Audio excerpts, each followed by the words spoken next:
Pronto. Queridos, sejam todos bem-vindos. É sempre uma alegria muito grande encontrá-los.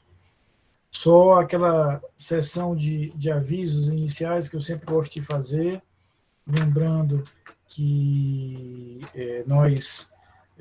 essa matéria que nós começamos a ver terça-feira e toda a matéria que a gente vira a partir de terça-feira, ela será cobrada apenas na AV3, né? Então, a matéria que a gente vai ver já para a AV3. A matéria da AV2, né? Já avisei várias vezes, mas nunca é demais. Atos de comunicação, provas e procedimento. Na próxima terça-feira, nós faremos o feriado, temos o feriado aí, vocês não vão me encontrar, mas na quinta-feira da semana próxima, aí a gente se encontra para fazer uma revisão para a AV2. Tá? Lembrando que a AV2 será no dia 19, com aquelas mesmas características da prova unificada, né, que vocês já fizeram no semestre passado. São 20 questões de múltipla escolha lá pelo sistema Prova Fácil. Então, repito, essa matéria já é uma matéria que vai ser cobrada de vocês na AV3. Então, hoje nós vamos ver as sentenças penais, o nosso tema de aula hoje. Terça-feira é feriado. Quinta-feira, né, da próxima semana, véspera do dia mais importante do ano, nós vamos fazer uma revisão. Né? Por favor, não esqueçam que sexta-feira que vem é o dia mais importante de todo o ano. Queridos, o que nós vamos conversar hoje? Nós vamos conversar sobre as decisões penais, mas, na verdade, o meu foco na aula de hoje é a sentença penal. Né? Eu quero conversar com vocês especificamente sobre a sentença criminal. Deixa eu só compartilhar aqui o slides.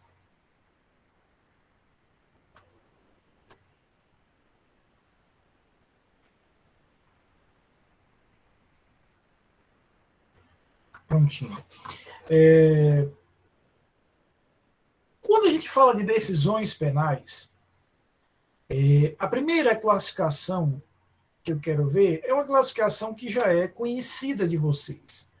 O processo penal, ele incorpora, ele utiliza a mesma classificação usualmente feita lá no processo civil. Por quê? Porque ambos são herdeiros da teoria geral do processo. Então, quando a gente fala de decisões penais, nós as classificaremos em despachos, ou como alguns gostam, despachos de mero expediente, decisões interlocutórias e sentença. Na aula de hoje, eu vou comentar as três, mas na aula de hoje o meu foco são as sentenças. Mas vamos ver aqui o que caracteriza cada uma delas. Kathleen, sempre é bom lhe ver, seja bem-vinda, tá bom? É uma alegria sempre encontrá-la aqui. O que caracteriza cada uma delas? Os despachos são decisões que não decidem. Parece estranho isso, mas os despachos são os atos decisórios mais simples que eu encontro no processo. Por quê? Porque a função do despacho é dar encaminhamento ao processo, fazer com que o processo caminhe, fazer com que o processo siga em frente. Isso, ou é para isso que serve o despacho. Ele não concentra, ele não contém, ele não possui carga decisória. O que significa carga decisória? Eu não estou no despacho decidindo nada. Eu estou simplesmente dando um impulso regular, normal, àquele determinado processo. Então, são exemplos de despacho, né, são exemplos de despacho que temos ali: junte-se documento, marque-se audiência, falem as partes sobre o documento tal. Então, imagina, Priscila, que chegou no processo uma perícia, que o juiz tinha determinado a realização. O juiz diz assim: intime-se a acusação para falar em 5 dias. Depois ele diz: intime-se a defesa para falar em 5 dias. Esse é um despacho. Eu não estou ali, Kathleen, decidindo nada. O juiz não está tomando uma posição, não está fazendo um juízo de valor sobre aquele determinado momento. Ele simplesmente está impulsionando o processo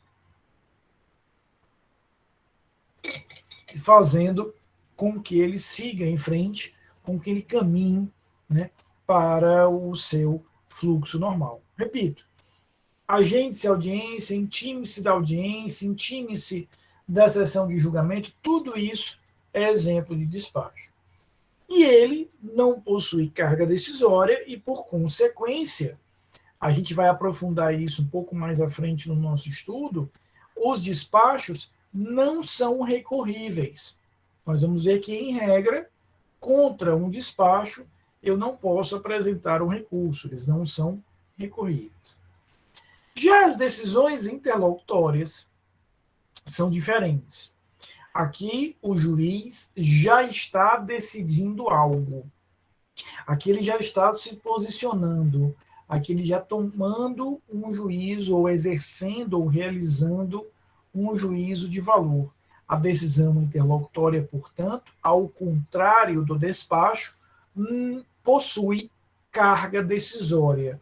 O despacho, como eu dizia, é uma decisão que não decide, porque simplesmente faz com que o processo tenha impulso, siga. Já a decisão interlocutória, não.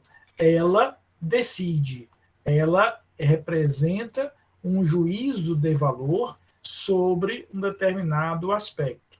Porém, esta decisão interlocutória, Kathleen, é sobre um aspecto pontual. Quando o juiz decide através de uma interlocutória, ele está se posicionando, ele está realizando um juízo de valor sobre algum aspecto do processo, ele está tomando uma decisão, tomando uma posição, porém, não está a resolver o processo. O processo não é resolvido definitivamente. Ou seja, na decisão interlocutória, Maria, eu tenho uma decisão versando sobre um aspecto pontual. São exemplos de decisões interlocutórias penais. A decisão que decreta uma prisão preventiva, a decisão que revoga uma prisão preventiva, a decisão que autoriza a quebra de sigilo bancário, a decisão que determina a quebra do sigilo telefônico, Alex, a decisão que ordena a realização de uma interceptação telefônica. Veja, quando eu decreto uma prisão provisória no processo, ou quando eu revogo uma prisão provisória no processo, ou quando eu determino a produção de interceptação telefônica, eu estou ali me posicionando, realizando uma posição concreta e efetiva sobre um dos elementos do processo. Sobre aquele aspecto pontual e específico, eu estou a fazer um juízo de valor e, repito, consequentemente, eu estou ali concretamente, efetivamente, realizando uma decisão. Então, a decisão interlocutória, ela decide, ela é um juízo de valor, ela é uma tomada de posição do juiz, mas não encerra o processo. Ela é tomada no curso do processo para resolver algo incidental, pontual. E eu vou só falar, eu não vou aprofundar isso, porque a gente vai ver isso logo que voltarmos à prova. As decisões interlocutórias no processo penal, em regra, são irrecorríveis. Então, a regra, Kathleen, é que no processo penal, Wayne, eu tenha os despachos e as decisões interlocutórias como não recorríveis. Depois da prova, quando nós formos estudar a última unidade do semestre, que são os recursos penais, eu vou melhorar um pouco isso. Eu vou explicar, Roberto, que há determinadas decisões interlocutórias que serão recorridas ou recorríveis, mas, Kathleen, não por serem interlocutórias, mas porque o legislador expressamente diz, cabe recurso contra a decisão tal. Um exemplo disso, a decisão de pronúncia. Vocês devem se lembrar da decisão de pronúncia que nós estudamos aqui, prevista lá no artigo 413. Ela é uma decisão interlocutória, uma decisão que simplesmente o juiz diz, olha, eu vou mandar esse réu a júri, portanto ela tem uma carga interlocutória, e ela será recorrível, mas, Roberto, não por ela ser interlocutória, e sim porque expressamente o Código está dizendo, vou admitir um recurso contra a decisão de pronúncia. É como se ele dissesse o seguinte, Gabriele, não me interessa a natureza da decisão, a pronúncia será recorrida porque eu quero que ela seja recorrida. Então a gente vai perceber que a regra no processo penal é a irrecorribilidade tanto dos despachos quanto das decisões interlocutórias. Esse recurso se chama recurso em sentido estrito, Roberto. É um recurso que está previsto lá no artigo 581 do Código de Processo Penal, que a gente vai ter a oportunidade de estudar no futuro. Tá bom? Vamos ao que nos interessa mais na aula de hoje. Eu queria fechar o meu foco mais, Amandinha, na sentença. Tá? Por quê? Primeira coisa, a sentença é a decisão que resolve o processo, a decisão que encerra o processo, a decisão que conclui o processo. Tá? Aqui eu queria um parênteses com vocês. Lá na teoria geral do processo, vocês estudaram, Kathleen, as classificações de sentença. E também vocês já devem ter visto isso em processo civil. É muito comum, Aparecida, Fernanda, Ana, que o processo civil use de uma linguagem de falar em sentenças homologatórias, declaratórias, constitutivas, condenatórias e por aí vai. É uma linguagem muito comum no âmbito do processo civil. Eu poderia perfeitamente usar dessa linguagem, usar dessa classificação no processo penal. Só que nós vamos utilizar aqui, Júlio, uma outra classificação que é mais útil.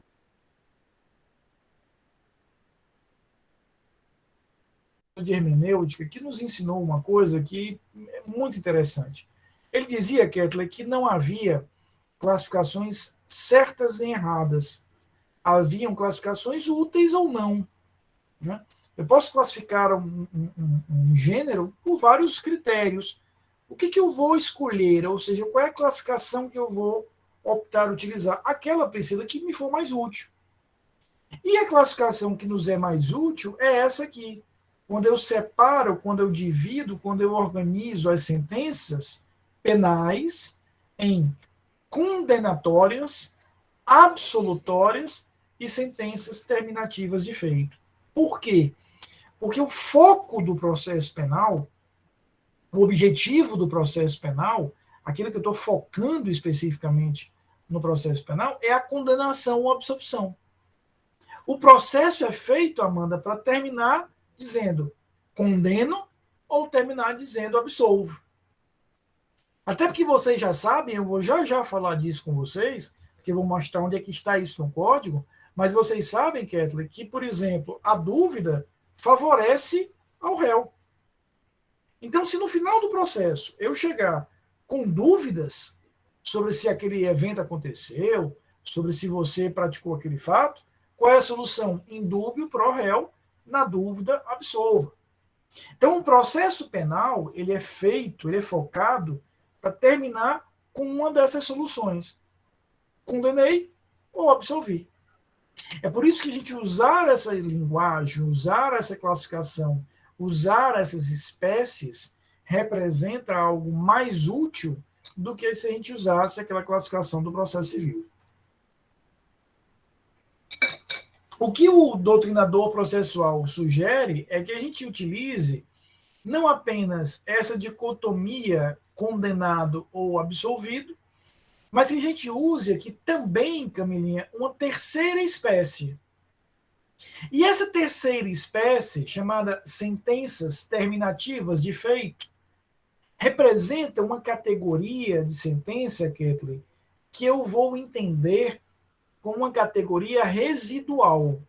Eu vou usar uma expressão aqui, mas, por favor, sem nenhuma carga pejorativa. Ela é apenas didática, Amanda. Entenda essa categoria das sentenças terminativas de feito como o resto. O resto entendido como aquela sentença que não é condenatória e aquela sentença que não é absolutória. Ou seja, é uma sentença, ela encerrou o processo, mas ela não condenou e ela nem absolveu. Qual é o melhor exemplo de sentença terminativa de feito?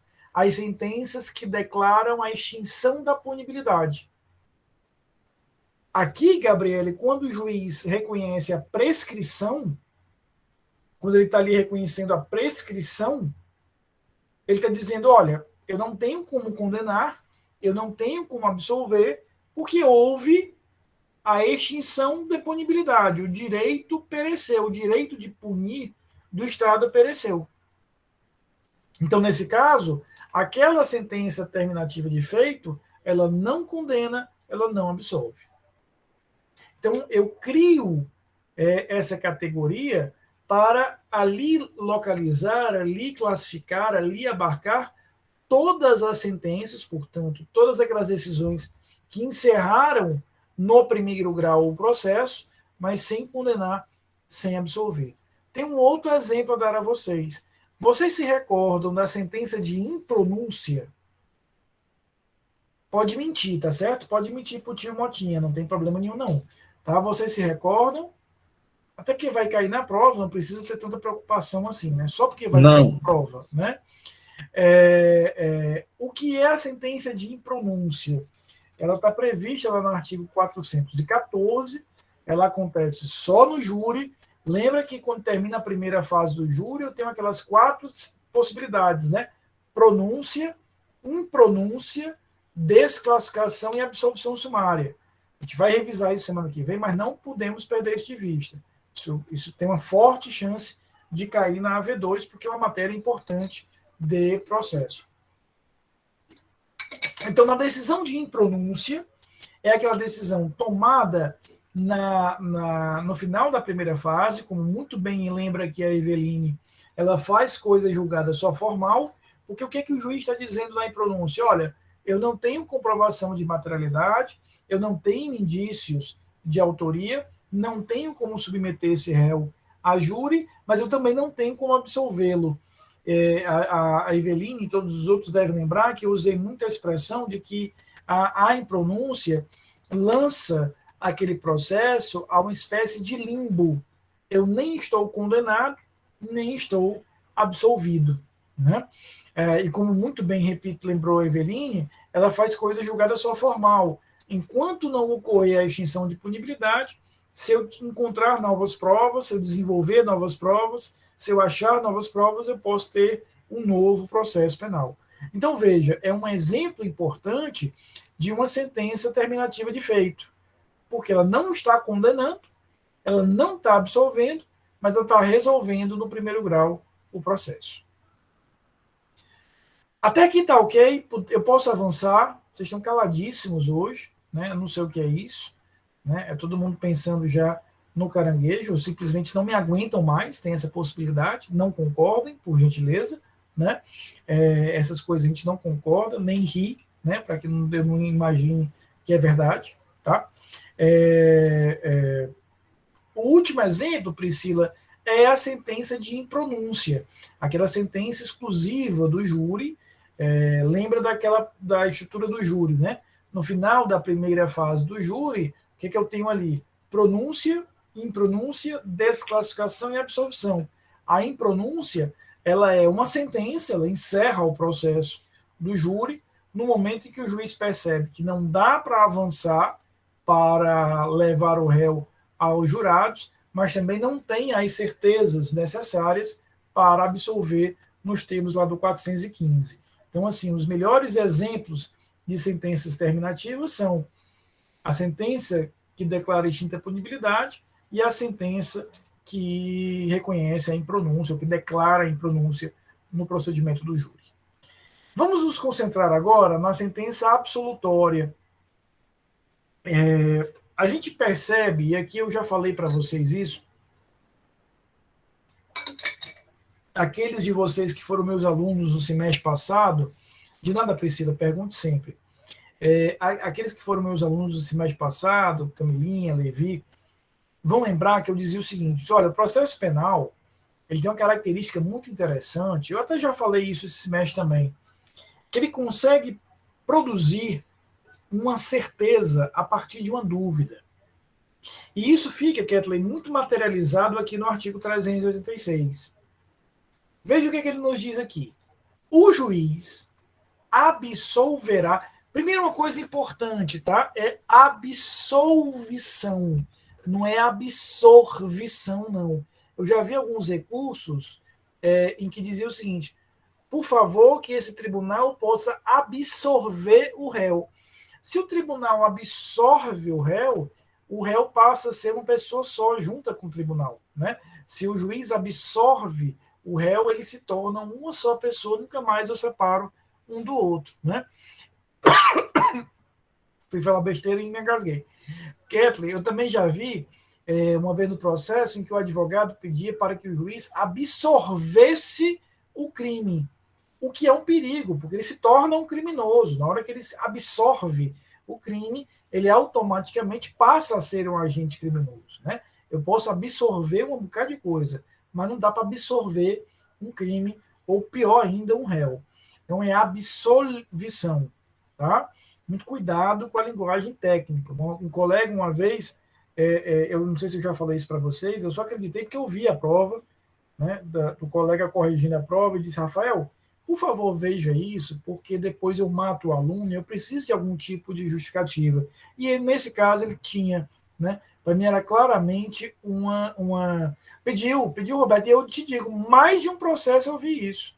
Não foi só num, não. Esse absorver e absorver o crime, eu já vi mais de um.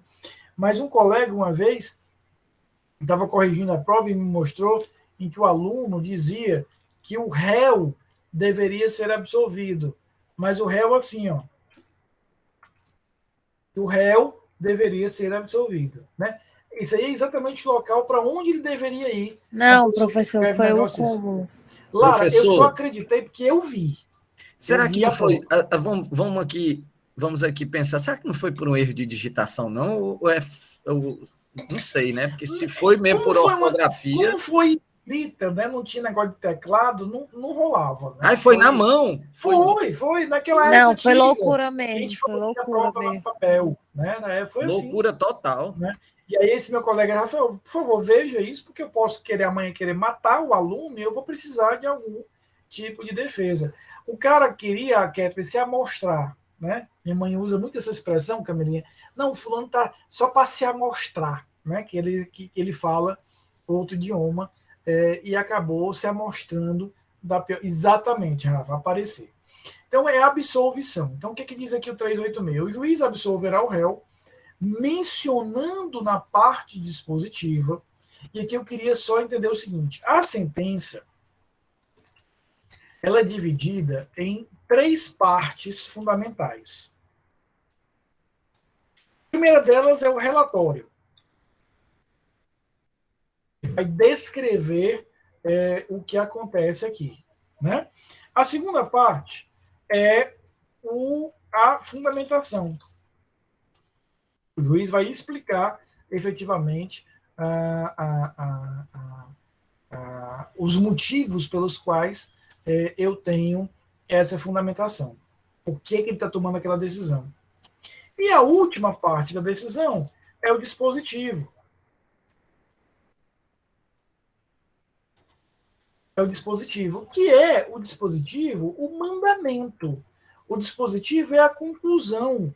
O dispositivo é exatamente a ordem que ele está tomando. Então, ele vai dizer lá: do exposto, condeno.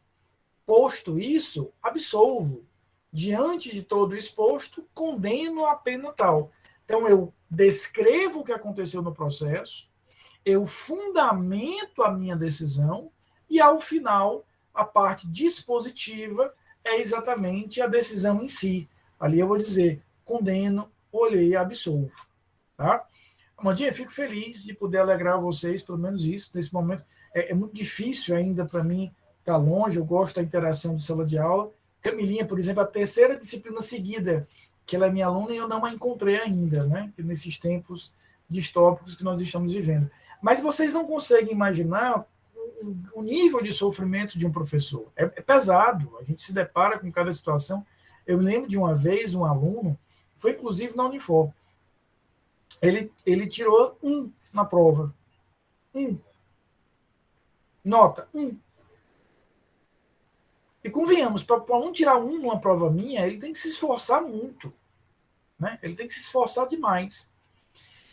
E aí, Rafa, quando eu entreguei as provas, né, no final da aula, ele chegou, pegou a prova e jogou assim na mesa. Para a gente usar um cearense que eu gosto, ele rebolou a prova assim, nos meus peitos. Pá! E disse assim, por que eu tirei 1? E bateu na mesa. Aí eu, nesse dia, estava paciente, aí eu disse, rapaz, é porque eu fiquei com pena de te dar 0? Porque era para ser 0. Ah, tá bom, professor, obrigado. Ele só queria uma justificativa, ele só queria entender por que ele efetivamente tirou 1. Porque eu fiquei com peninha de dar 0, né? Apesar que eu acho 1 até mais humilhante do que o 0, né? Porque 0 é uma coisa mais absoluta, 1 é aquela que eu tirei 1, né? A gente sofre, professor, a gente sofre. Só para contar essa última história e voltar para a aula. Júlio, eu tive uma colega minha, professora, que passou um trabalho. Tal, valendo nota. Os alunos entregaram o trabalho. Quando ela foi corrigir o trabalho, ela percebeu que um dos trabalhos estava plagiado. Foi para o Google, achou ali facilmente o trabalho, botou 0, pronto, aí entregou o trabalho. No final da aula, a aluna veio reclamar com ela. A aluna que tinha plagiado o trabalho. Aí disse, professora, não é justo esse 0 que a senhora me deu, porque eu plagiei. E não é justo por 2 motivos. Veja o argumento da aluna. Primeiro motivo, Lara, não fui eu que fiz esse trabalho. Esse trabalho eu pedi para um amigo fazer. Então não é justo que se eu pedir para ele fazer o trabalho que eu entreguei com o meu nome e ele plagiou, eu receber 0. Veja que tese de defesa sofisticada. Mas ela não se deu por satisfeita. Ela queria lacrar a professora. Aquela coisa de lacrar, né? Aquela coisa horrível, vou lacrar. Ela queria um segundo argumento. E, ademais, eu vou lhe dizer por que é que eu não fiz o trabalho, eu pedi para um amigo fazer o meu trabalho.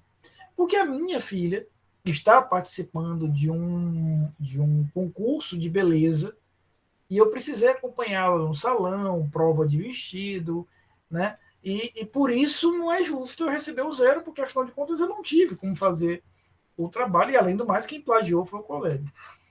E ela contando essa história na sala dos professores, e todo mundo ansioso para ver qual seria a resposta, né? Disse, e aí, tu falou o quê? Eu disse, Rafael, eu disse o seguinte, eu disse, olha, eu vou silenciar, porque provavelmente eu não vou conseguir ser educado. Eu disse, poxa, tu foi educado até dizendo que não ia ser educado.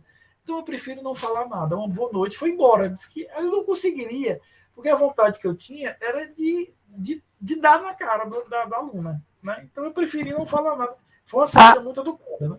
A aluna conseguiu ir de mal a pior.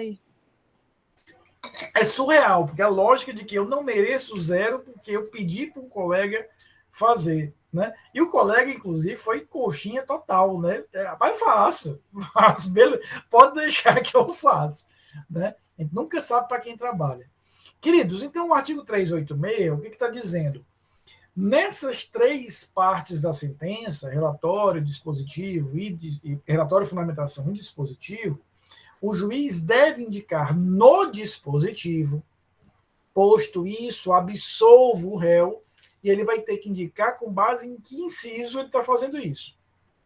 E a gente vai perceber aqui, Júlio, que o artigo 386 trabalha com a lógica de certeza e dúvida, mas que todas levam para a absolvição.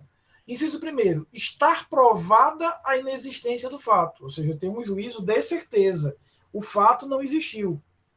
Inciso segundo, Amanda, não haver prova da existência. No primeiro, eu estou declarando, o fato não existiu. No segundo, que eu estou dizendo, pode até ter existido, eu só não consegui provar. Mas eu chego onde? Na absolvição do mesmo jeito. Inciso terceiro, não constituiu o fato infração penal. Não constituiu o fato infração penal. O que isso significa? Significa que eu estou dizendo, olha, eu tenho um fato que aconteceu, mas ele não é crime. Ele pode ser um ilícito civil, ele pode ser um ilícito tributário, ele pode ser um ilícito administrativo.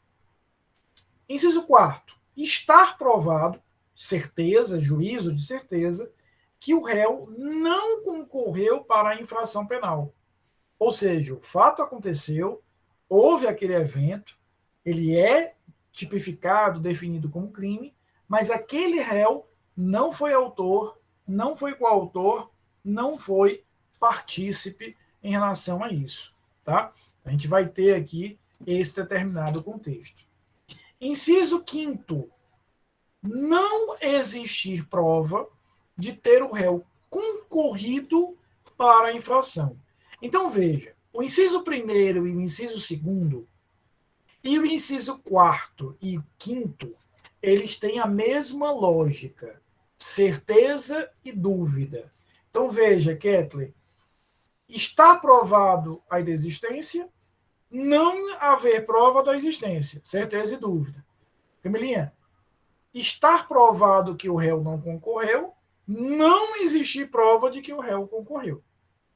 Agora, descambam, resultam, chegam no mesmo ponto que é a absolvição. O inciso 6º, ele traz no mesmo inciso certeza e dúvida. Existirem circunstâncias que excluam um crime ou isentem um réu de pena, leia-se extinção de excludente de ilicitude e excludente de culpabilidade, excludente de ilicitude e excludente de culpabilidade. O que ele está me dizendo aqui, Júlio, é o juiz tem circunstâncias provadas, comprovadas, ratificadas de que o réu agiu em legítima defesa, ou em estado de necessidade, ou em estrito cumprimento do dever legal, ou exercício regular de direito, excludentes de ilicitude, as excludentes de culpabilidade, inimputabilidade, inexigibilidade de conduta diversa, erro de proibição, erro de tipo, tudo aquilo que vocês estudaram em Penal 1, e eu não vou nem me atrever a perguntar se vocês lembram, para não ter raiva. Né? A gente tem que se poupar efetivamente de algum tipo de raiva. Eu sei que vocês lembram claramente tudo isso. Né? Se eu perguntar aqui o que é um erro de tipo e a diferença dele para um erro de proibição e para um discriminante putativo, vocês vão brigar para responder, vão virtualmente se estapear querendo responder. Então, o que ele está nos dizendo aqui é isso. Diz, olha, se o juiz tiver prova, né, concreta e robusta de que houve uma excludente de ilicitude, vamos para isso. Mas ele continua, ou mesmo se houver fundada dúvida sobre a sua existência. Aqui, Amandinha, veja, o juiz não tem certeza de que você agiu em legítima defesa, mas ele tem uma dúvida muito concreta, ou seja, é como se ele dissesse, cara, eu tenho quase certeza, isso já é suficiente para absolver. E o último dos incisos do artigo 386 é o mais genérico de todos, porque não é nada mais, nada menos do que a positivação do princípio do indúbio pro réu, não existir prova suficiente para a condenação. Então, o inciso 7º é a positivação do princípio do indúbio pro réu. Não há prova para condenar. Então, veja, ele tem no artigo 386 esse jogo de certeza e dúvida. Certeza e dúvida. Porém, os efeitos penais sempre serão os mesmos. Não interessa se eu estou diante de uma hipótese de certeza ou se eu estou diante de uma hipótese de dúvida. Queridos, sobre a sentença absolutória, tá ok? A sentença condenatória não tem muito o que a gente falar, né? Claro, eu tenho que ter aquela convicção, aquela certeza do magistrado sobre autoria e sobre materialidade, mas eu queria destacar aqui, em especial, o inciso 4º do artigo 387. Veja o que ele diz. O juiz, ao proferir sentença condenatória, inciso 4º, fixará valor mínimo para a reparação dos danos causados pela infração, considerando os prejuízos sofridos pelo ofendido. Isso aqui, Kathleen, passou a existir no Código de Processo Penal em 2008. Vocês não eram nem nascidos aqui ainda, né? Mas estiquei a corda.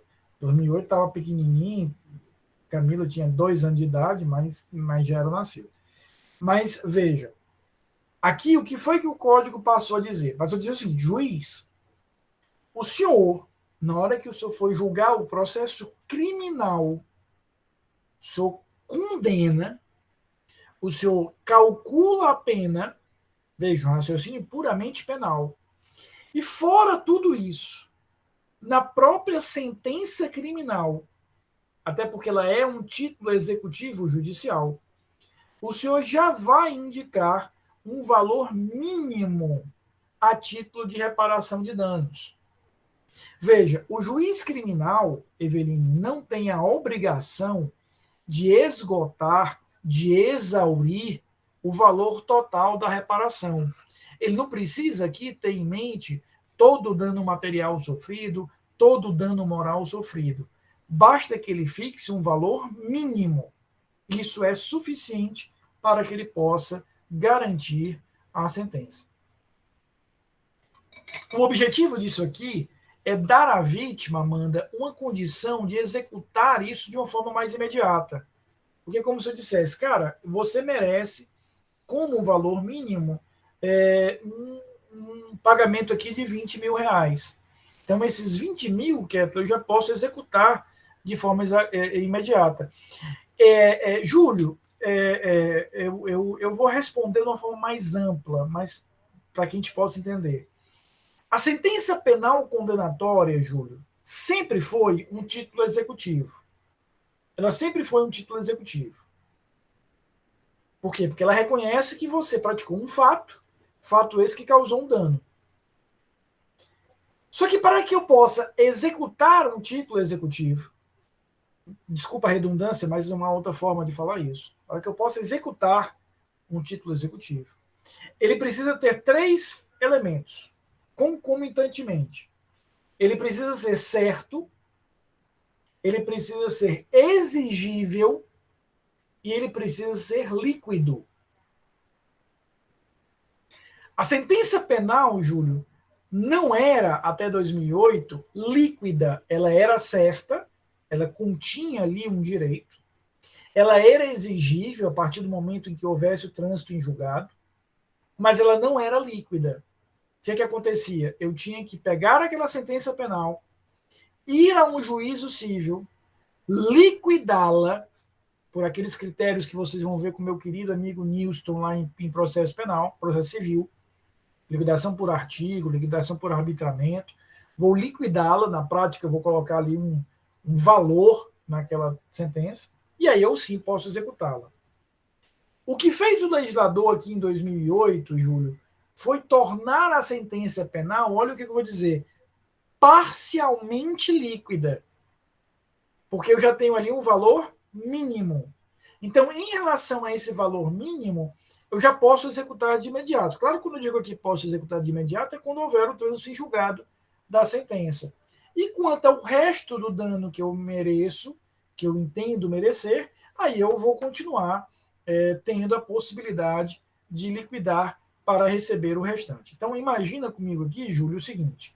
Imagina que se eu somar os danos materiais e morais, eu mereceria receber 100 mil reais. Tá, Kathleen? O juiz criminal não vai colocar esse valor na sentença, porque não é a obrigação dele. Ele vai colocar aqui um valor mínimo. Então, ele pode dizer, condeno ao pagamento mínimo de 20 mil reais. Pá, eu já tenho um valor mínimo. O resto, aqueles 80 mil que eu entendo merecer, não é que eu não vá receber, mas eu vou precisar passar pelo processo de liquidação para integralizar o valor total. Tá claro até aqui? Tá tranquilo?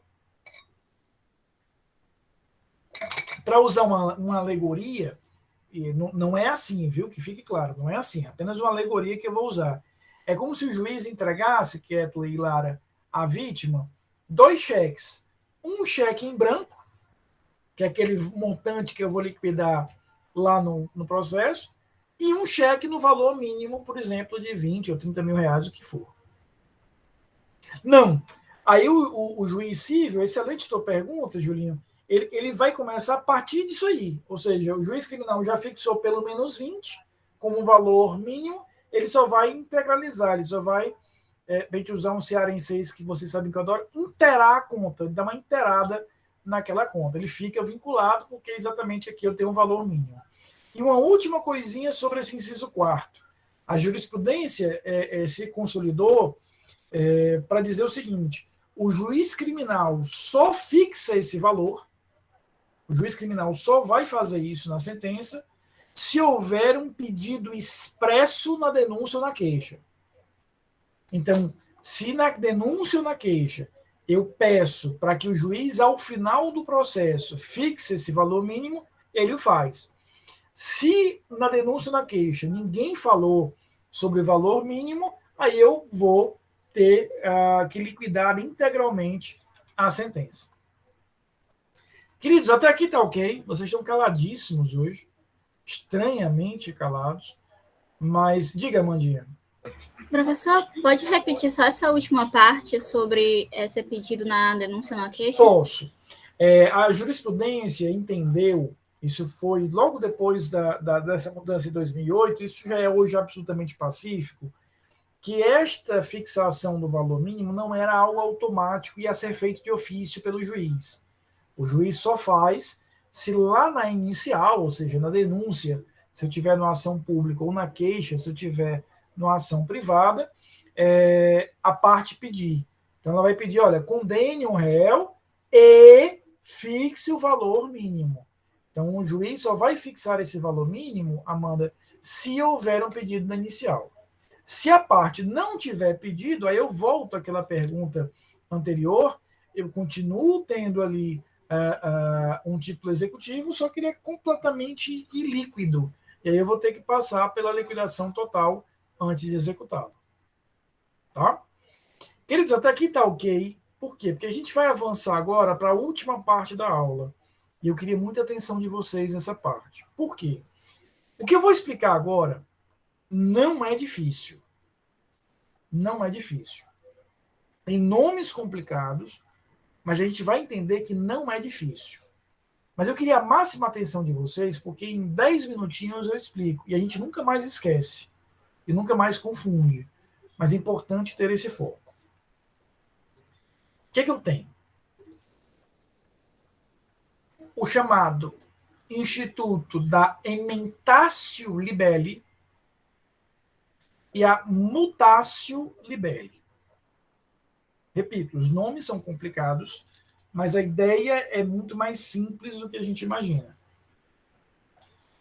Libelar,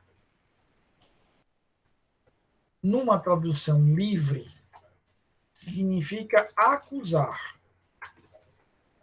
Primeira coisa já nos intui aqui. Opa, então, se libelar é acusar, a Emmentatio Libelli e a Mutatio Libelli são institutos ligados à acusação. Beleza. E eu queria que nós entendêssemos uma coisa e nunca mais esquecêssemos quando a gente trata do processo penal. Sobretudo aqueles dentre vocês que vão atuar no direito processual penal. A Lara vai ser uma juíza criminal, a Amanda, com toda certeza, vai ser uma delegada de Polícia Federal, né? Kathleen, promotora penal. Então, vocês vão atuar no direito penal. A Camila vai para o direito do trabalho, eu não tenho esperança com a Camila, não. A Camila já é um caso perdido. Eu já não tenho mais nenhum tipo de esperança. Tá? O que eu quero que vocês fixem claramente a ideia? A acusação no processo penal está diretamente ligada ao fato. Ao fato. Então, a acusação ela é construída, montada e vinculada ao fato. O fato no processo penal é o grande fio condutor de todo o processo, de toda a acusação. Ele é o grande fio condutor de tudo isso. Então, o que nós temos aqui? Nós temos o seguinte. Na denúncia, veja só, Roberto, eu descrevi o fato. Quando eu digo descrevi o fato, Amanda, eu estou dizendo que eu narrei o fato. No dia 7 de outubro, às 9h30 da manhã, no cruzamento da rua X com a rua Y, o réu, utilizando-se de instrumento pérfuro contundente, tipo faca, rendeu a vítima, levando-lhe a bolsa. Ou seja, na denúncia ou na queixa, eu estou descrevendo esse fato. Esta descrição do fato é o fio condutor de toda a acusação. Veja só, Larinha, eu estou te acusando desse fato, você vai se defender desse fato, eu vou produzir provas sobre esse fato e você vai ser julgado sobre esse fato. Não é importante, tem uma importância secundária, melhor dizendo, subsidiária, coadjuvante, que a gente tenha a descrição do tipo penal. Então, eu narro aquele fato na denúncia e digo, este fato representa o crime de furto. Este fato representa o crime de roubo. Mas eu não estou me defendendo do tipo penal que me estão atribuindo. Eu estou me defendendo do fato. Vamos avançar aqui. Tá? Eu respondo já as dúvidas de vocês, eu quero a máxima atenção de vocês agora. Nós vamos trabalhar com duas situações diferentes, Kathleen. A primeira delas está estruturada nesse pequeno esquema aqui. Então, imagina que na denúncia ou na queixa, o acusador descreveu o fato. Olha, ele pegou o carro da vítima e não devolveu. Aí ele vai narrar ali o fato todo. E nessa denúncia ou nessa queixa, ele diz que este fato representa o crime 1. Então ele narra o fato e na denúncia que ele diz assim, este fato é tipificado como roubo. Durante a instrução, a prova é dirigida àquele fato 1 e confirma o fato 1. Ou seja, o fato 1 chega na sentença confirmado. Aquela circunstância, aquele evento aconteceu. Só que o juiz, que confirmou o fato, entende que a melhor definição, a melhor etiqueta, o melhor rótulo para aquele fato, que é o mesmo que começou, não é crime 1, é o crime 2. Ele faz apenas uma emenda à acusação. Ele não muda a acusação, porque veja só, se eu falei para vocês que a acusação é igual a fato, se eu mudar o fato, muda a acusação. Mas se eu não mudar o fato, eu não mudo a acusação. Então, nesse caso, como o fato começou, foi o fato que terminou, o fato é o mesmo. Eu terei apenas uma emenda à acusação. É exatamente o que está aqui, o Roberto muito gentilmente colocou aqui no chat, no artigo 383. O juiz, sem modificar a descrição do fato contida na denúncia, sem modificar a descrição do fato. O fato, o evento, a cena, o acontecimento que começou, foi o que terminou. Poderá atribuir-lhe definição jurídica diversa, ou seja, dizer não é roubo, é extorsão, ainda que, em consequência, tenha que aplicar pena mais grave. Aí a Amanda poderia me perguntar, mas, Rafael, isso não causa uma surpresa no réu? O réu estava esperando uma pena de 1 a 4 e, de repente, ele está sendo julgado por uma pena de 2 a 5. Isso não é uma surpresa? Não, porque o réu não se defendeu da tipificação, ele se defendeu do fato. E o fato que começou é o fato que terminou.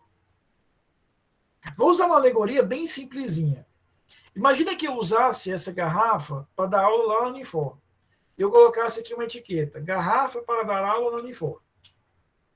Viemos para o regime remoto, estou dando aula da minha residência, da minha casa, aí eu tiro essa etiqueta, Amanda, e boto garrafa para dar aula de casa. Veja que o objeto é o mesmo. Não mudei o objeto. Eu mudei só o rótulo, só a etiqueta.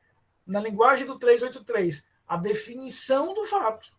Mas o fato é o mesmo. E repito, não há nenhuma surpresa para o réu. Ele foi acusado no fato, ele se defendeu sobre o fato, ele foi julgado sobre aquele fato. Perguntem daqui a pouco, deixa eu fechar a ideia. Vamos imaginar uma outra situação, que está aqui nesse outro esqueminha.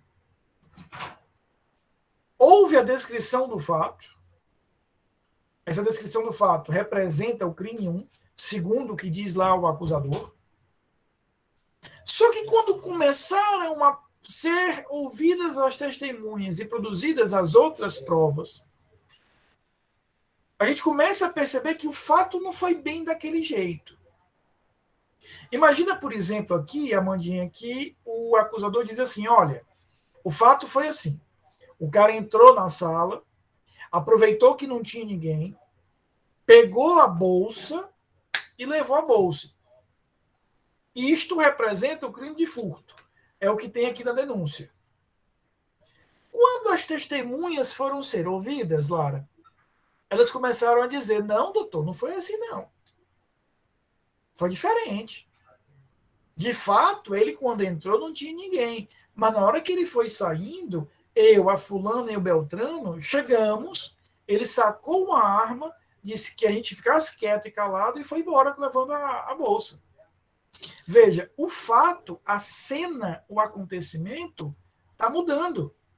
E mudando por quê? Mudando porque chega durante a instrução a ciência ao processo de um evento novo.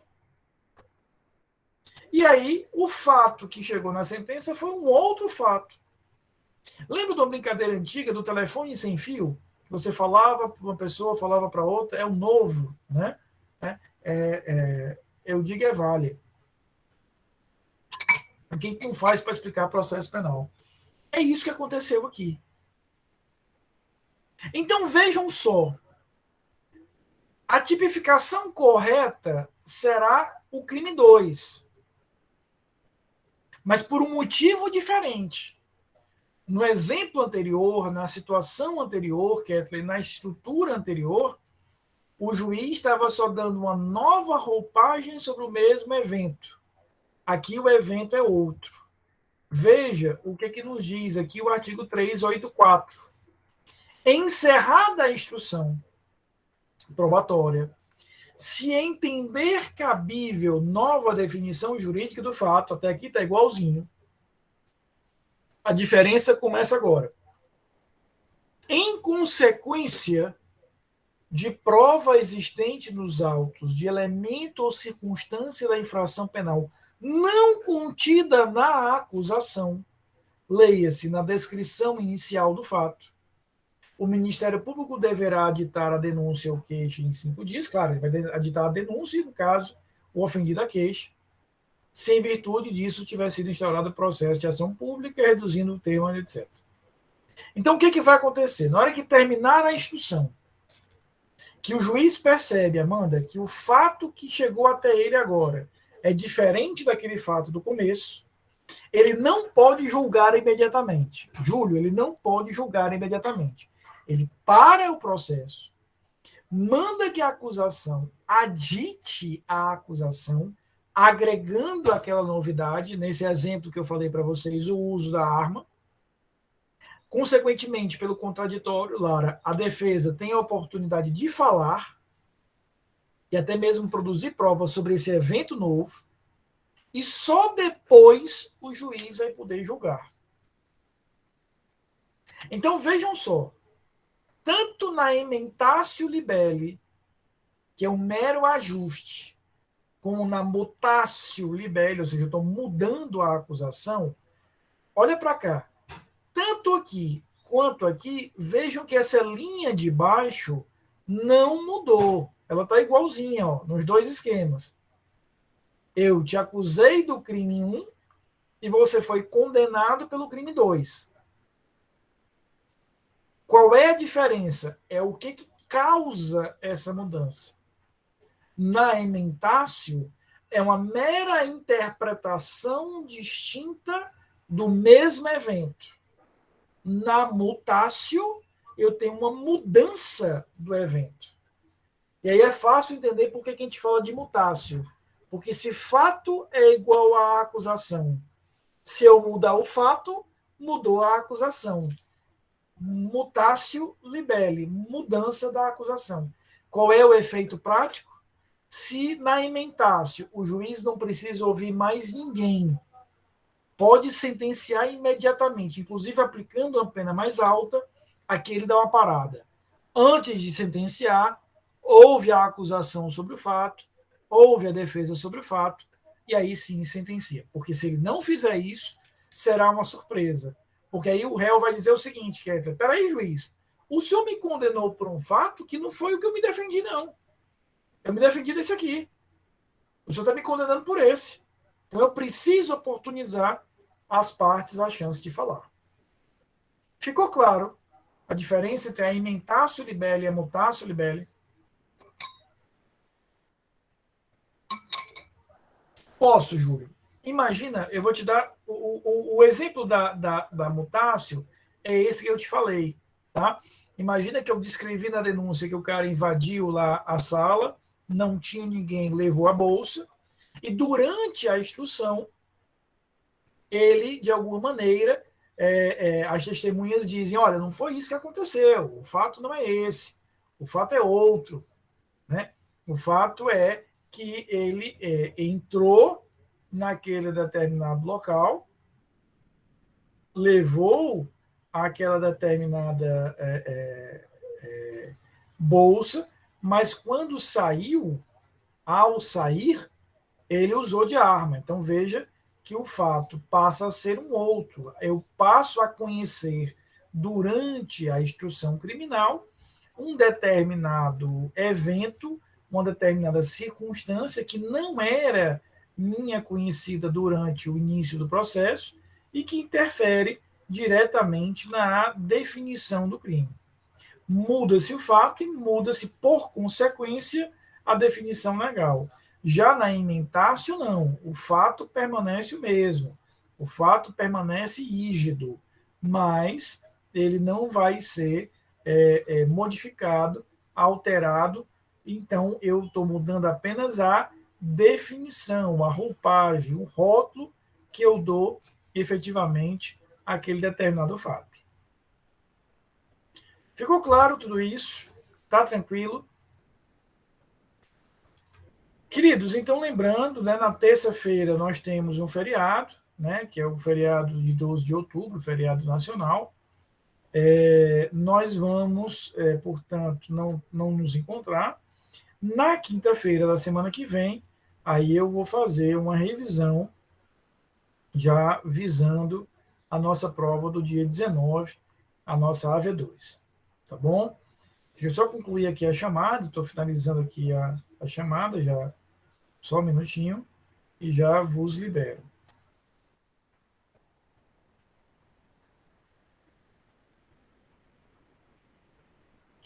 Queridos, um ótimo resto de semana para vocês, um ótimo final de semana. Repito, a gente se encontra na próxima quinta-feira, se Deus quiser, para fazermos uma revisão da matéria da prova, tá bom? Espero que tenham gostado da aula. Um beijo grande a todos e até semana que vem, se Deus quiser. Um beijão. Tchau, Valeu, boa noite. professor. Tudo de bom.